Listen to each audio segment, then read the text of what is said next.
Cewek yang seksi ini naik mobil anak orang kaya. Dia memakai sabuk pengaman. Pria itu pun bilang, "Hei, apa yang kamu lakukan? Tidak bisa begini. Maksudnya, kalau nanti saya bosan di jalan, kamu bisa kasih saya kejutan." Sang wanita tidak setuju. Lalu,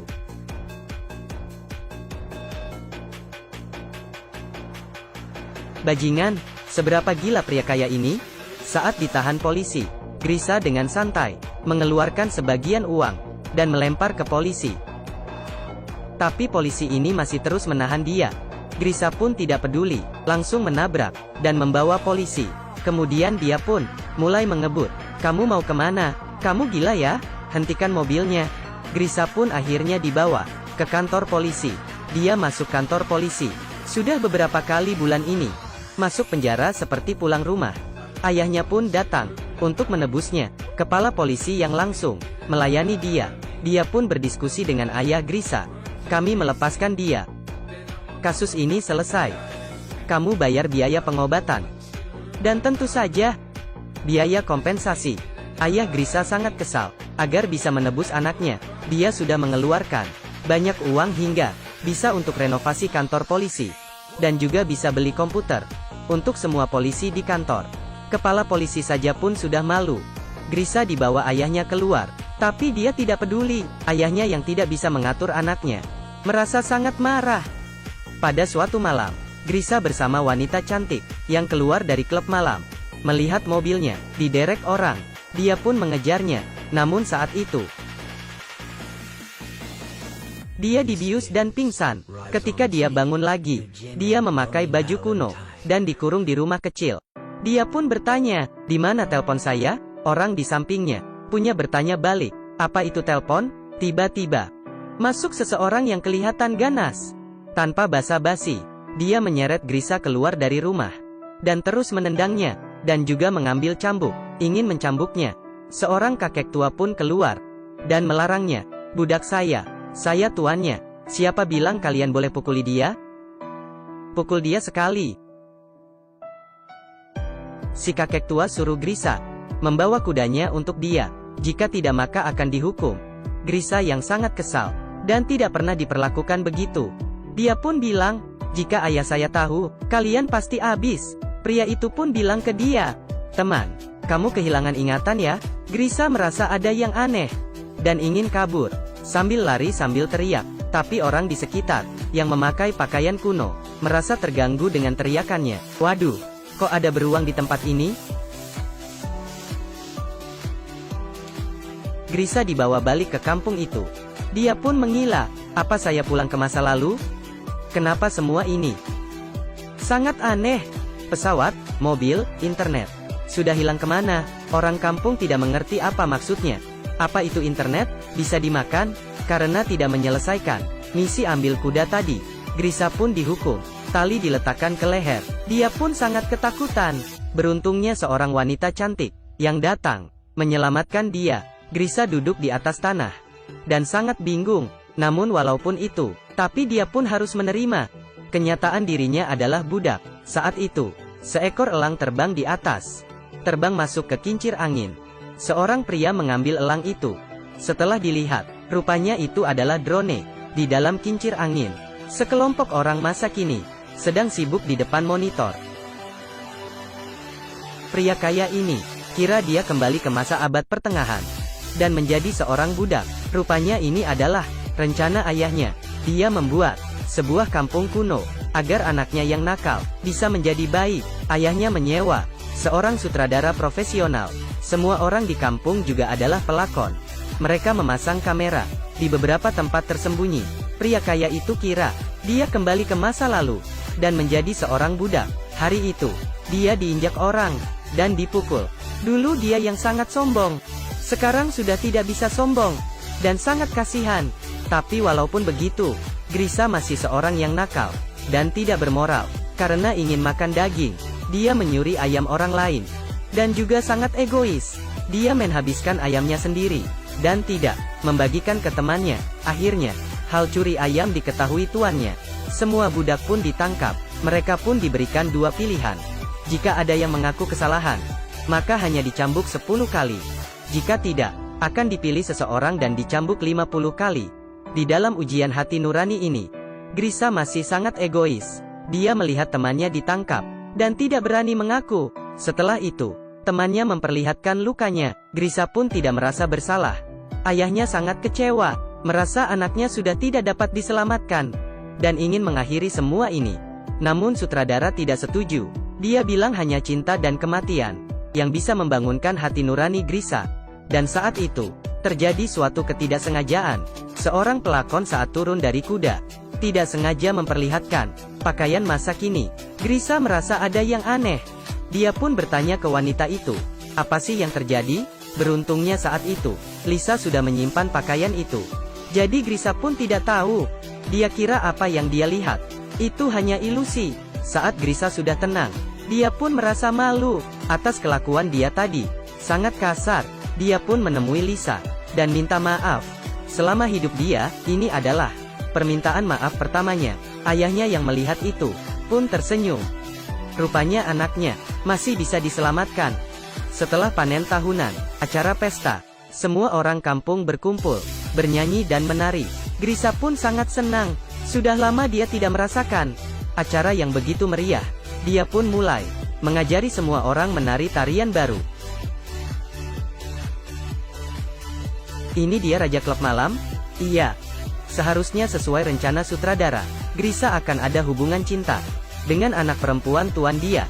Namun siapa sangka, Grisha malah tertarik dengan Lisa. Mereka pun banyak bercerita. Selama ini, hanya Lisa yang mau mendengarkan cerita aneh Grisha. Melihat perubahan ini, sutradara pun mengubah jalan cerita agar Lisa menjadi pelakon utama dan berpacaran dengan Grisha.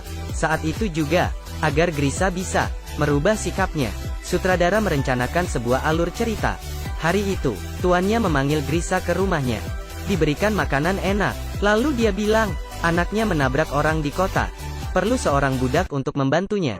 Sebagai imbalan, jika masalah sudah selesai, tuan akan membebaskan dia, dan bisa melewati hari dengan Lisa. Selama ini, Grisha yang hidup mewah.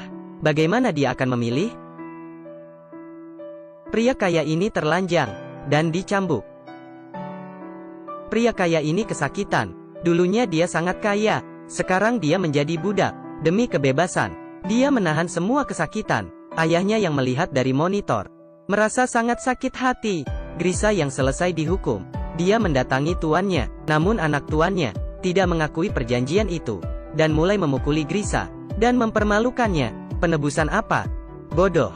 Kamu akan menjadi budak hingga mati. Apa kamu ngerti? Sebenarnya ini juga alur cerita yang diatur. Sutradara dan ayahnya berharap Grisha bisa melawan. Seperti orang pria, pukul dia. Pukul dia. Grisha pun sangat marah dan berdiri, mengepalkan tangannya. Namun saat itu, Grisha seperti terpikir sesuatu. Dia pun melepaskan kepalan tangannya. Lalu dengan sabar, dia pergi. Penakut. Grisha sebagai seorang budak, kembali ke kampung itu. Tanpa rasa malu, dia mengejar Lisa. Mereka pun bersama-sama, beri makan kuda, mengayung sampan, berjalan santai. Grisha mulai jatuh cinta, dan pun jujur, jika bisa memilih, dia ingin seperti pemeran film. Di film yang dia tonton. Seperti anak itu, yang kembali ke masa lalu. Di mana saat itu ibunya masih hidup. Karena saat dia dewasa, ibunya sudah meninggal. Lisa pun sangat sedih mendengarnya. Sebelumnya dia sendiri sangat memandang rendah Grisha. Namun setelah mereka bersama, Lisa sadar dari kelakuan Grisha yang nakal. Dalam hatinya adalah seorang anak kecil yang terluka. Malam hari, mereka berbaring di bawah bulan. Grisha bilang ke Lisa tentang dipermalukan oleh anak tuan dia. Saat itu dia sangat ingin memukulnya, tapi dia tidak mau karena dari muka orang itu dia melihat dirinya yang dulu. Mendengarkan kata-kata itu, ayahnya sangat terkejut. Apa yang terjadi?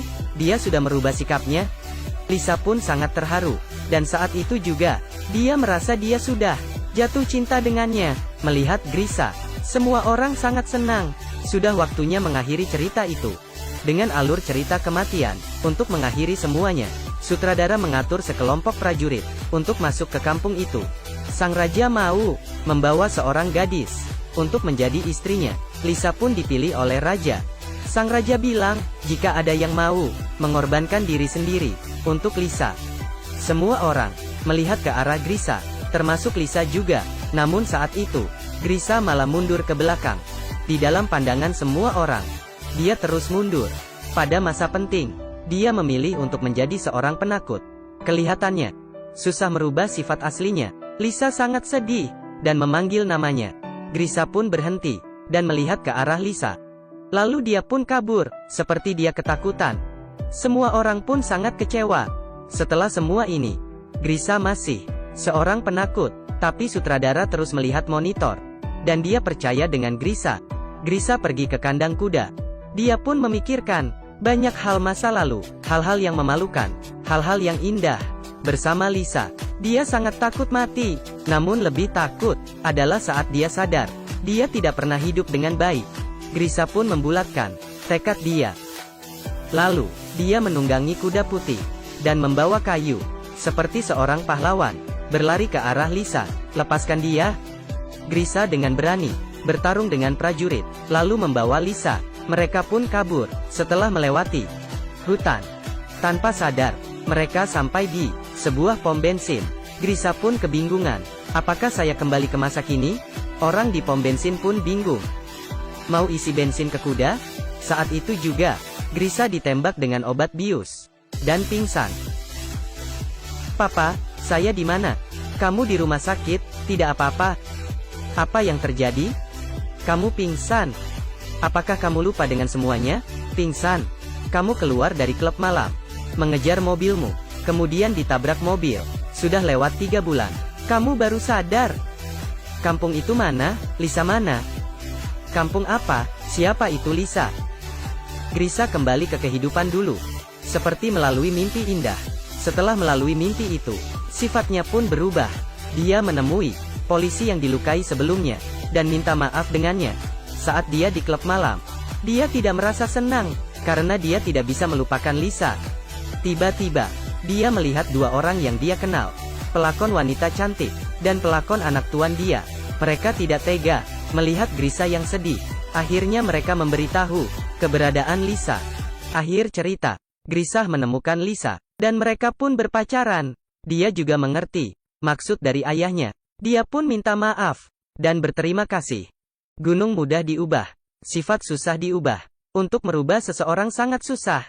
Namun jika ada cinta, perubahan akan terjadi perlahan-lahan. Baiklah, cerita sampai di sini. Terima kasih.